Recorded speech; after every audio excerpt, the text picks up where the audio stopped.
St. Kitts and Nevis could soon be accessing a multi-million-dollar grant via the Green Climate Fund to spearhead a major water project in the Federation. According to Dr. Joyelle Clark, Minister of Environment and Climate Action, the ministry has been working on accessing $40 million to transition St. Kitts and Nevis' water supply to a low-carbon, climate-resilient sector, also known as the St. Kitts and Nevis Trans Water Project. Since returning from COP27 in Egypt, the minister and her team declared intention to work towards accessing the grant for a water project in the Federation and indicated progress in a recent sitting of Parliament. We have reached the furthest we have ever reached in terms of GCF grant. We are now much closer to accessing our $40 million grant for our Trans Water project. So yes, the Minister of Water would be very pleased with that.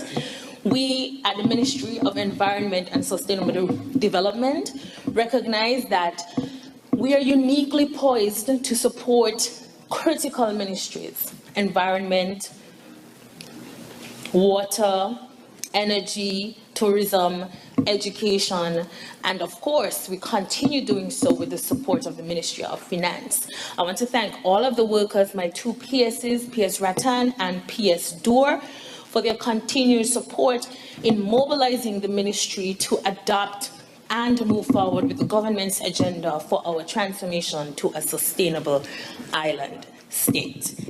The Green Climate Fund, or GCF, is established under the United Nations Framework Convention on Climate Change. It is a financial mechanism to assist developing countries in adaptation and mitigation practices to counter climate change. The GCF is based in Incheon, South Korea. Glenn Bart reporting for SKN Newsline. An exhibition of governors and governor-generals of St. Kitts and Nevis was opened 15th March at the St. Christopher National Trust. Coming as part of the month of celebration of women internationally, Governor-General Dame Marcella Liebert opened the exhibition. The exhibition also featured female ministers of government and the current Speaker of the National Assembly.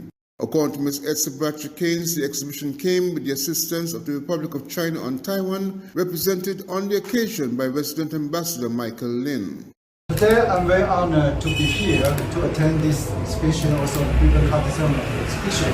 But this small token from the embassy is just a little gesture to showcase our goodwill and our friendship with St. Kitts and Nevis. We know that the National Trust, the most important organization of this country, to preserve the history and the culture of this great country. And Taiwan is a partner of this beautiful island countries.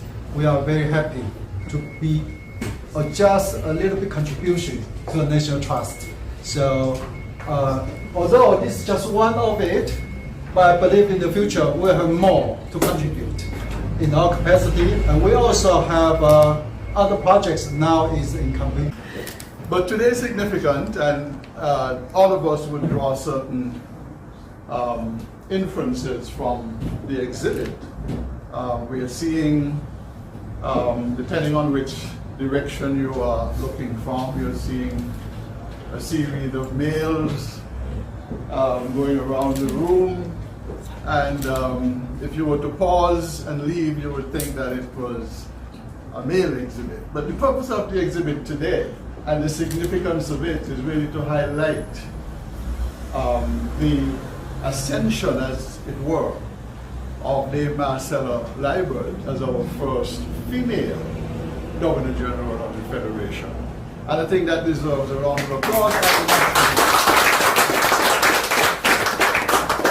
It is significant, and I hope that the exhibit, culminating with that lovely picture and the other pictures extending into our federal parliament, of our female parliamentarians, at this point in time I hope it actually turns out to be a stimulant. The Trust Executive Director, Etsa Keynes, said the Republic of China will be assisting the Trust in digitizing its records and information. Glenn Bart reporting for SKN Newsline.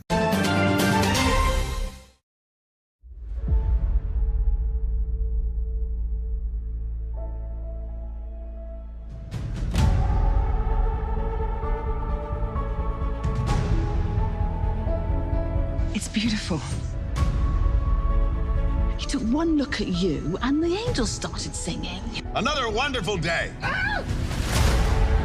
What would you say about staying here for a few months or like a year, just so that we can be together again and just live and love and laugh and have fun and breathe?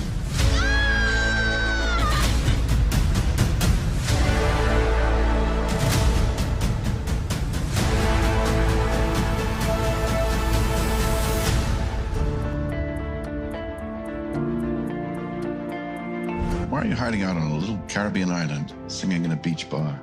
When I came here, I was at peace, and I never left. This is the beating heart of Nevis. This is what grounds me, what feeds my soul. It's where I found myself. I hope your life here will be full of joy. Love this island, my son. She will give you more than you can imagine.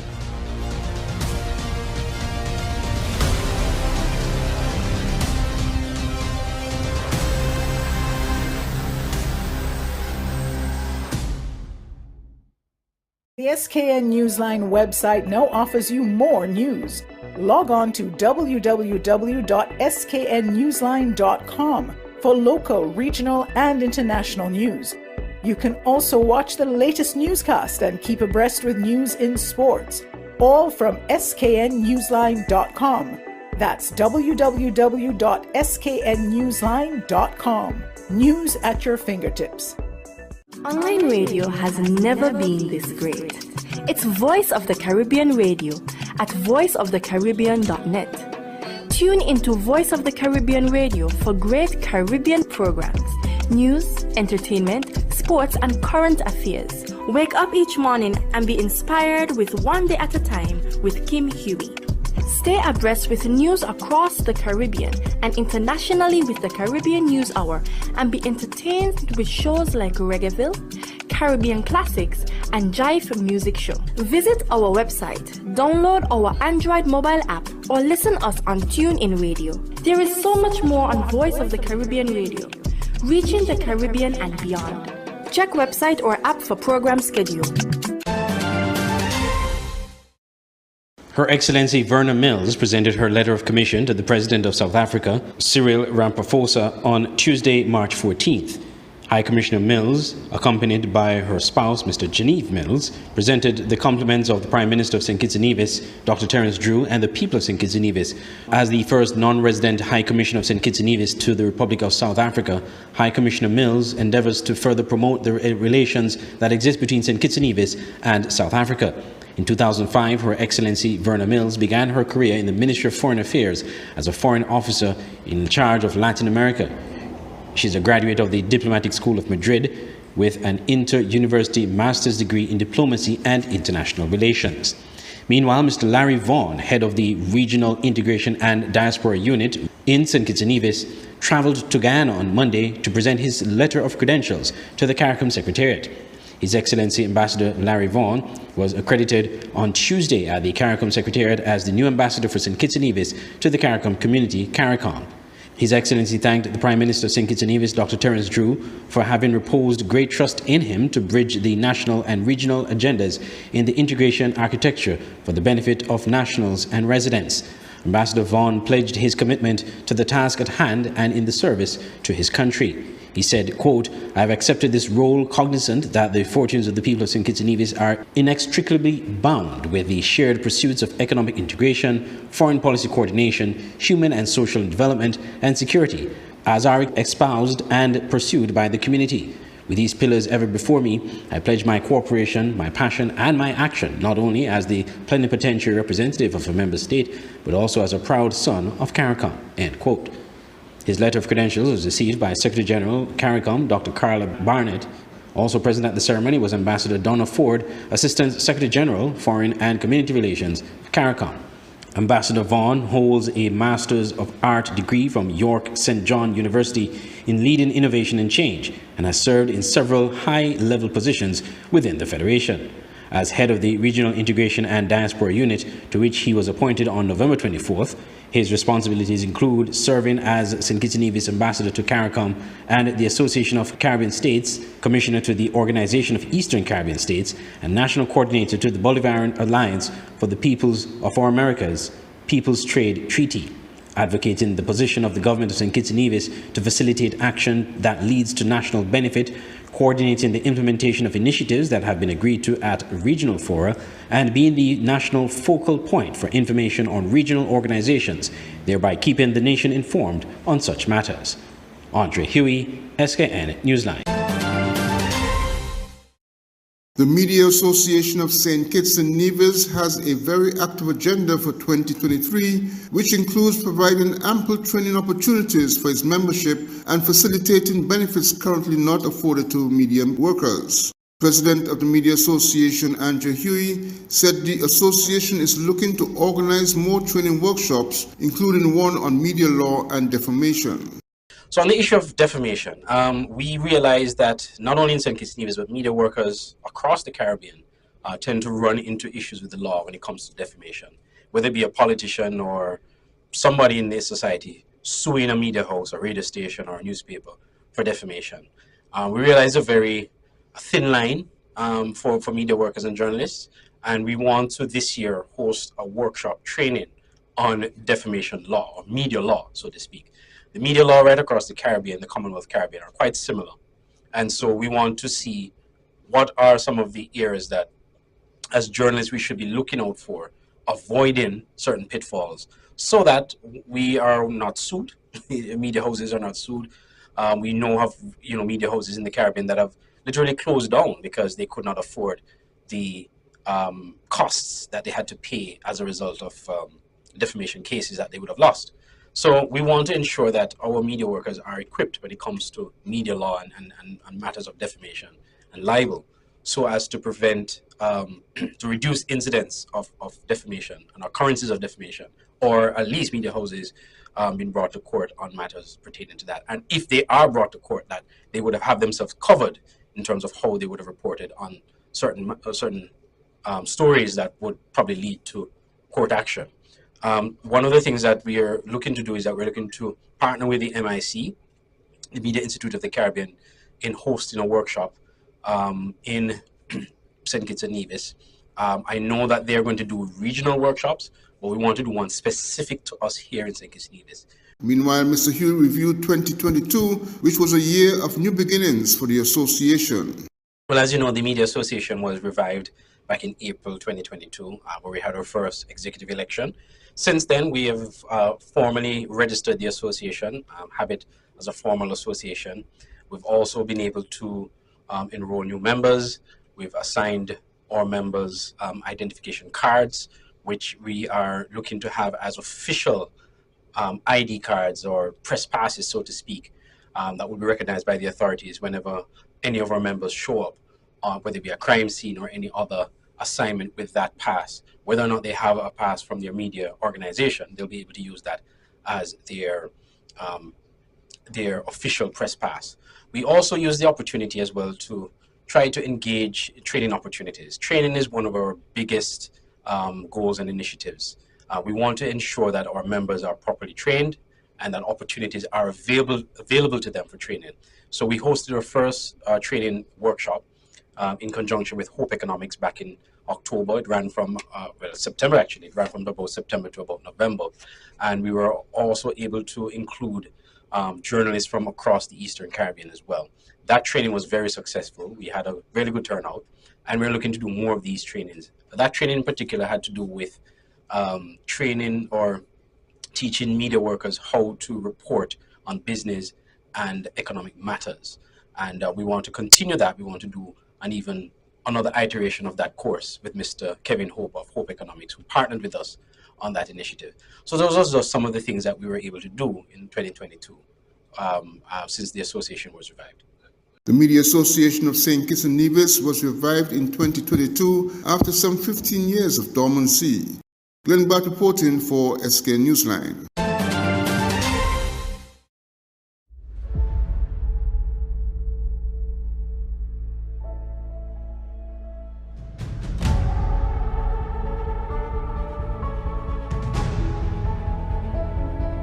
It's beautiful.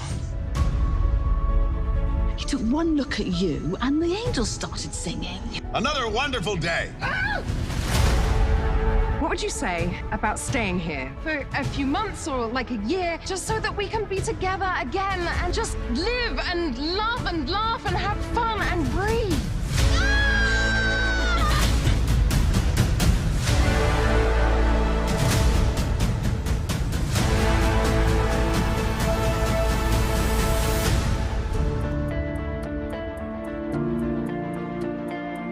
Why are you hiding out on a little Caribbean island, singing in a beach bar?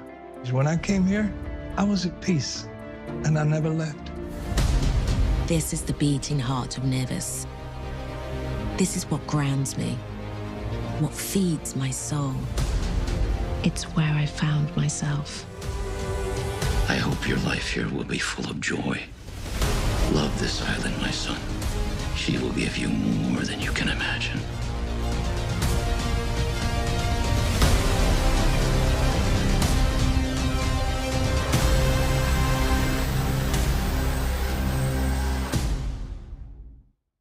The SKN Newsline website now offers you more news. Log on to www.sknnewsline.com for local, regional, and international news. You can also watch the latest newscast and keep abreast with news in sports, all from sknnewsline.com. That's www.sknnewsline.com. News at your fingertips. Online radio has never been this great. It's Voice of the Caribbean Radio at voiceofthecaribbean.net. Tune into Voice of the Caribbean Radio for great Caribbean programs, news, entertainment, sports, and current affairs. Wake up each morning and be inspired with One Day at a Time with Kim Huey. Stay abreast with news across the Caribbean and internationally with the Caribbean News Hour, and be entertained with shows like Reggaeville, Caribbean Classics, and Jive Music Show. Visit our website, download our Android mobile app, or listen us on TuneIn Radio. There is so much more on Voice of the Caribbean Radio, reaching the Caribbean and beyond. Check website or app for program schedule.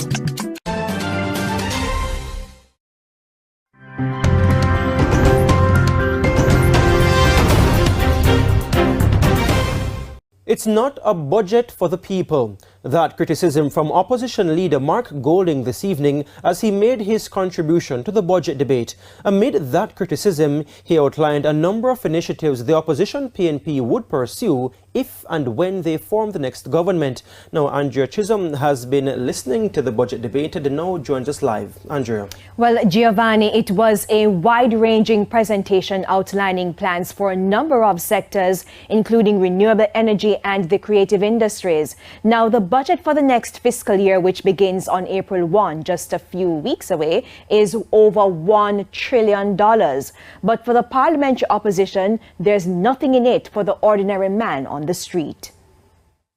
The government is not prioritizing the change that we need to see. It is not a budget for the people.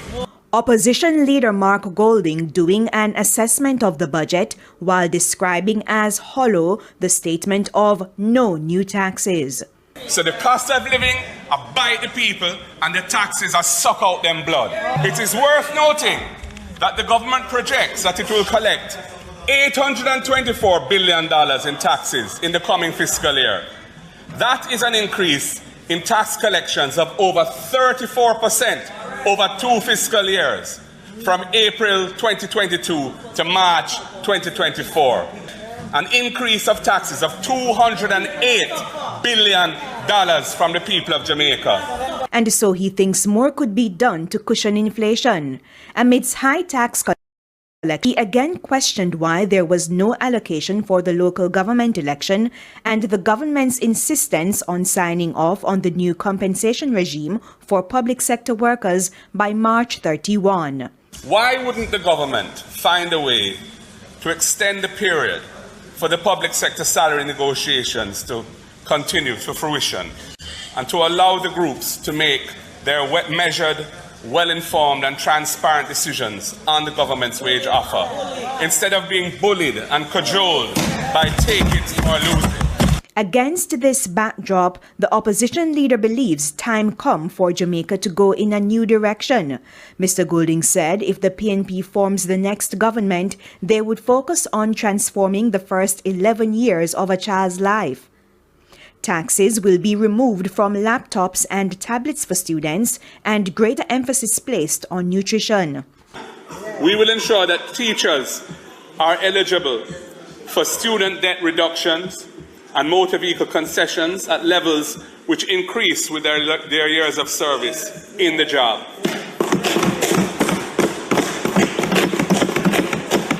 We will ensure that teachers benefit from an enhanced access to NHT loans and priority in allocating houses in NHT finance schemes. And we will also negotiate a package deal to provide our teachers with free internet service as a tool of their trade. On the issue of land titling, he pledged to create legislation to enable the development of a proper land titling system accessible to all. The next PNP government will complete any outstanding infrastructure and land titling in those communities where the work was started but has not been finished for many years. We will adopt a policy of proactively bringing infrastructure and land titling services to informal settlements with reasonable and affordable terms of cost reimbursement, backed up by support from state agencies such as the National Housing Trust and others to provide financing. Regarding health, Mr. Goulding plans to increase the number of renal dialysis centers and expand access to health centers and clinics. Now, doctors who serve in rural areas will also get incentives such as scholarships for postgraduate training.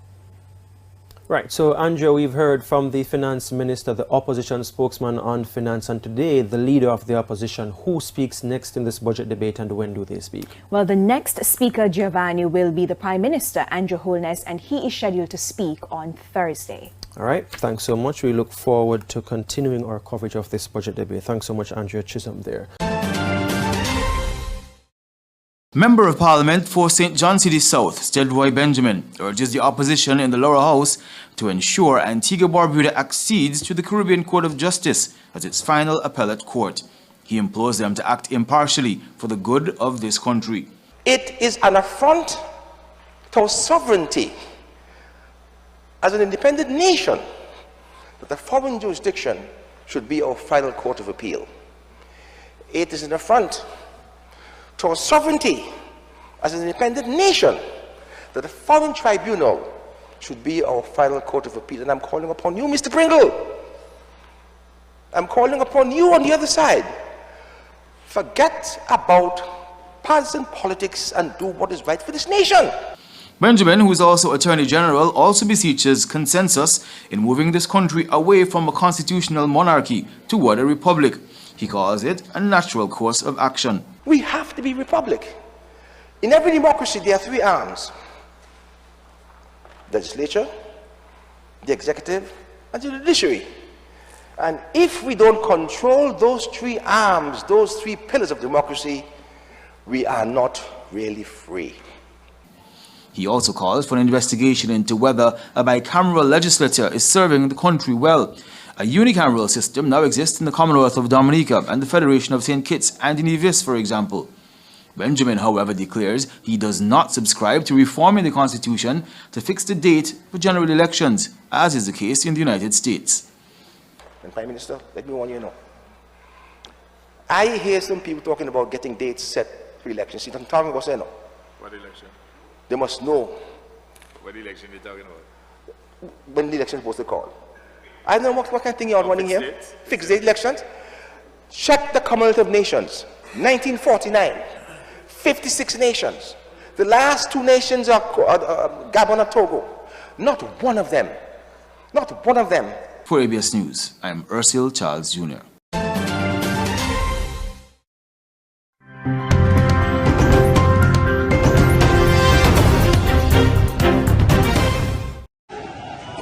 Police in Lahore surrounded the residence of former Prime Minister Imran Khan. They promised to arrest him by the end of the day. Speaking to his supporters, Khan struck a defiant tone. मैं तो अपनी सारी जिंदगी जंग लड़ी और लड़ता रहूंगा. I'm fighting your fight. I have struggled all my life and will continue to fight. But if they put me behind bars or kill me, then you have to prove that without me, this nation will struggle for freedom. There were confrontations between Khan's supporters and the police. Khan was ousted from power last year, but he remains a popular figure. Police want to detain him for failing to comply with an order to appear in court, to face dozens of charges. Speaking exclusively to Al Jazeera, he denied any wrongdoing. This is absolutely a fabricated allegation. It's not even there's nothing, it's not even contested by us. It's just a charge and an allegation made by the police, by this government. Now, there are 80 cases against me. And just to let you know, in the last few months, every other day there's a fresh case. So there's a case of murder, there's a case of sedition, there's a case of blasphemy, there's a case of terrorism. So every other day there's a case. But some legal experts say Khan's refusal to appear in court is a serious matter. When the lawyers appeared on Monday in the Honorable High Court, the lawyer of Imran Khan, he just said that Imran Khan can come to the court due to some security reasons. Then the Honorable High Court gave directions to the police, to the IG, that we want Imran Khan till 18th of March in this court because it's a non-bailable warrant and a charge has to be framed. While charging a frame, the accused should be in the court. Elections are set to take place later this year. Khan's rallies have been banned in recent days, and his supporters say this is just another attempt to prevent him campaigning to help his party. Fintan Monaghan, Al Jazeera. Well, Kamal Haider has more on this now from Islamabad. Well, it appears that the arrest will take place sometime within the next few hours. Those are the reports that we are getting. A tense standoff still continues.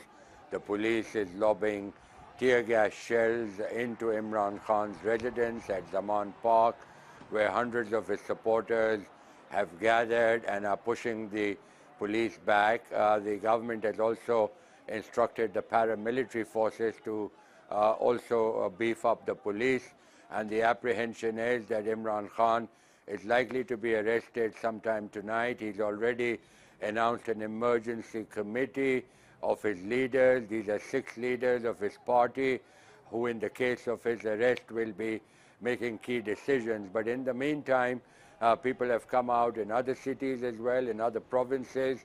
There's been protests, many arrests have been made, and according to the latest information that we are getting, prisoner vans have been brought to Zaman Park, that is Imran Khan's residence. There is anticipation that many of his supporters will be arrested as the police moves in and attempts to arrest him. Now, the leaders of the US, Britain and Australia meeting in California have given details of a defence pact that will provide Australia with nuclear-powered attack submarines. President Biden said the AUKUS pact would boost security in the Indo-Pacific region for decades to come. The agreement comes in response to China's growing military strength and territorial claims. Our political editor, Chris Mason, has more from San Diego. A pact of old democracies coming together to counter a new and growing adversary, China. Australia and the United Kingdom are 2 of America's most stalwart and capable allies. Our common values, our shared vision of a more peaceful and prosperous future unite us all across the Atlantic and Pacific. This is about projecting power and resolve. The backdrop, a naval base, the images and the words intended to work in unison. The AUKUS agreement we confirm here in San Diego represents the biggest single investment in Australia's defence capability in all of our history. Joe, Anthony, we represent 3 allies who have stood shoulder to shoulder together for more than a century. 3 peoples who have shed blood together in defence of our shared values. And 3 democracies that are coming together again to fulfill that higher purpose of maintaining freedom, peace, and security, now and for generations to come. Compare and contrast what you've just heard and seen with this. China's leader Xi Jinping also promising to modernise its military, to turn it, he said, into a great wall of steel. Prime Minister, is China dangerous? You know, China is a country with fundamentally different values to ours, and it represents a challenge to the world order, and that's why it's right that we are alert to that and take steps to protect ourselves, protect both our values, stand up for our values and protect our interests. The main announcement here today was an agreement to build Australia nuclear-powered but not nuclear-armed submarines built in shipyards in the UK and Australia over the next 20 years. It's expected to create thousands of jobs in the UK. Chris Mason, BBC News in San Diego.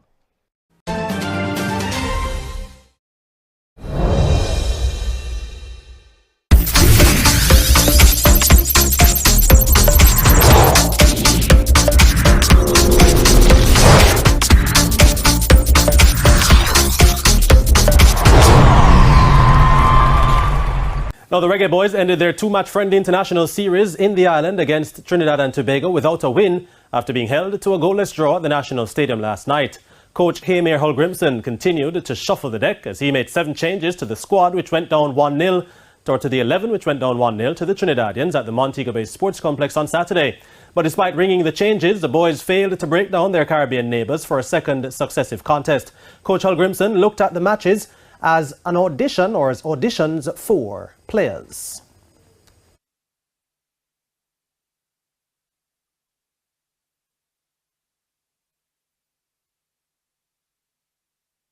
The priority in this match, or these matches, was to see a lot of players we haven't seen before play for Jamaica, and we did. Everybody got minutes.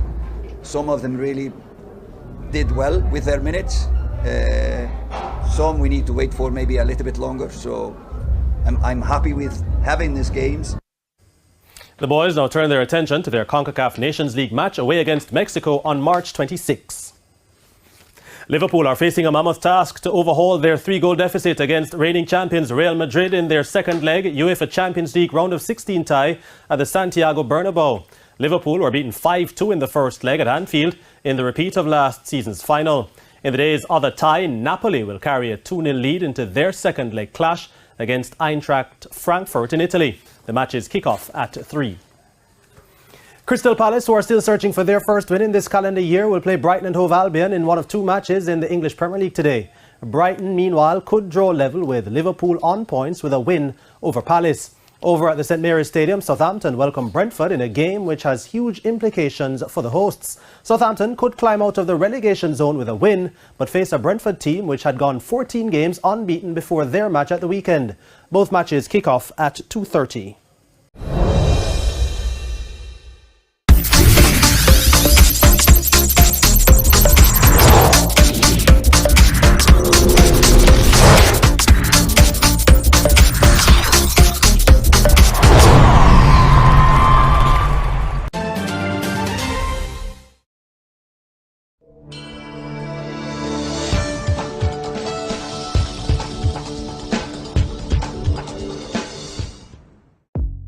Welcome to the SKN Newsline Weather Report. I am Janil Boole. Here is a look at the forecast for St. Kitts and Nevis.